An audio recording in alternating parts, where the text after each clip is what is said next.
Tēnā tātou, te whānau, kokora tēnei, he paku kōrero tēnei mō taku Moko Kauae. I just wanted to do a video and share with you a bit of kōrero about my Moko Kauae, what it means to me, what the meanings that were shared with me from my kaitā, and just a bit about my journey. So on the 9th of December 2022, my Moko Kauae was revealed at Paku Whai Marae. It's going to be one of the most important days in my life, probably more important than my birthday, to be honest, but it was one of the greatest experiences in my life. My kaitā was James Webster. My connection to the marae is Roapani, who is the rangatira of my iwi, is also connected to that marae. Is also the rangatira of that, one of the rangatira of that marae. So that's my connection to Paku Whai. James Webster, who was my kaitā, he is from the same iwi as my dad. And so at the time when I put my tono in to go and get my Moko Kauae, I didn't realise that I had a connection to Paku Whai Marae, and neither did I realise I had a connection to my kaitā, but it wasn't until we had kōrero and I did a bit more rangahau and actually arriving at the marae that I realised what our connection was. And so that was my first tohu, that this was meant to be. My second tohu was that the people who were able to be there and who weren't able to be there, and the reasonings behind it, that things just happened there. But they happen for a reason, and when we understand this, it just makes the experience all the more special, and just makes me even more grateful. So that was my second tohu. When I spoke to James about what I'd like my kauae to look like, I had no expectations. I knew that when whatever was brought forward by James was exactly what was meant to be there. And so I gave him a bit of kōrero on my journey so far in my life, and I feel that he really captured it inside of my Moko Kauae, and I absolutely love having her with me and having you be able to see her now, because I've felt her for a long time, and it's a really cool koha that I can gift other people when they can see her now as well. And so I just wanted to go over, share with you a bit about my kauae, what it means to me, and in the hope that the next time you see me, you won't feel whakamā to come and ask me about her.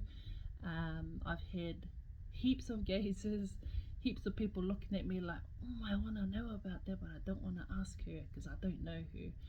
And I've had a handful of people who've actually come up to me and asked me what it means, and what's been really surprising for me with that is that majority of those people have been non-Māori. And so I wanted to do this video to share with you a bit about my kauae, so that I can share it, so that I can share this experience with you. So I'm going to start from the beginning, which for me is down the bottom. So hopefully you can see, but this pattern down the bottom, this is the kapērua, and the kapērua represents fertility. And so the kapērua catches the hua that are born from the kākano that are planted. And when I think about that, I think about the mātauranga that is shared with me and the seeds that are planted because of that mātauranga that is shared with me. And from that, how I choose to nurture those seeds to create hua, which are captured inside this kapērua. And so I also look at this kapērua as my fourth basket. So in my understanding of the pūrākau of Uru Te Ngāngana, Uru had 4 baskets, and Uru gifted 3 baskets to Tāne for Ngā Purapura Whetū, and the 4th basket he kept for himself. And so one of the questions that were posed to me was what was in that 4th basket. We know that in the 3 baskets there were the sun, the moon, the stars, the planets, the comets, and all that kind of stuff, but what was in the 4th basket? And so for me, its potential in that fourth basket. So that's what this represents for me as well. What potential that holds from the hua that are captured within the kapirua. So that's this bottom design here. This next design here is a arapito, and so this pattern connects me to my tupuna. So it's connected to my pito and my connections to my past and current ancestors. And because it is in a diamond represents also wahinetanga, and so this particular design connects me to my wahine ancestors or tupuna. So that's what this design is. This next design is a manu, and so there's a couple of manu that resonate for me. A fantail is one, and a hokioi is the other one. And so I look at this manu as one of those two, depending on how I'm feeling on the day. And so this manu is on a journey from the kapirua through the arapito and on an upwards journey towards my waha. And so as the manu continues on this journey, this next design here is a middle berry, and so in te ao Māori, the middle berry is the kai of the manu, and the reo is the kai of the rangatira. And so I'm currently on a reo journey, and I have been for many years, and there's lots of reasons why I choose or I'm not able to be as expressive and open with my reo as I would like to. There's lots of reasons for that. But these two designs represent that journey. So as the bird journeys towards finding my reo and finding my voice, it drops the kākano from the middle berries down through the arapito, through my ancestry line into the kapirua, and stays in there to fill my voice, to encourage my voice, to strengthen my voice. And then as we move further up the line, there are 3 triangles here. Again, triangles, diamonds represent wahinetanga, and so these particular ones connect to my tinana, wairoa, my tinana, wairoa, hinenaro, and tinana. So that's what those triangles represent. As we come up further up here, this is my manawa line, and so all of this journey is connected through my heart. So that's what these 3 lines are.